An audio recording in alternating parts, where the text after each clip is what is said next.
This video shows how to add new in-house materials to MI Pro materials data from MI Explore.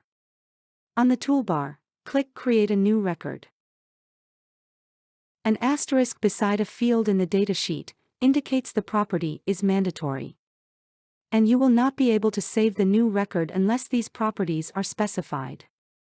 Enter the name of the new material in the record name field at the top of the datasheet. It is important to mark the new material as in-house data. You must also specify whether this material is preferred or non-preferred. You can change this later.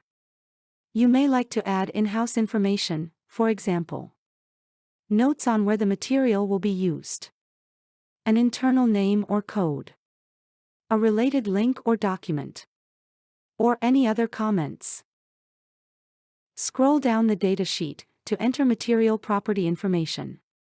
These are the same properties that are filled in for the reference records in MI Pro materials data. The rendering RGB value will determine the color assigned to the material in Ansys Workbench and Ansys Discovery. The room temperature mechanical properties can be used in structural simulations. Curve data may be entered here, but if the data includes multiple curves, you will find it will be easier to define the curve data in Excel, and then import it into the record.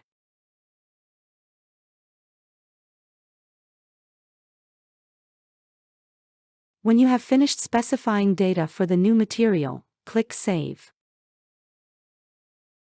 If the new material is preferred, it will now be available to CAD and CAE users in the MI Pro web application, and in the MI Materials Gateway application. To enter or view numerical data in different units, change the MI Pro unit system in Preferences.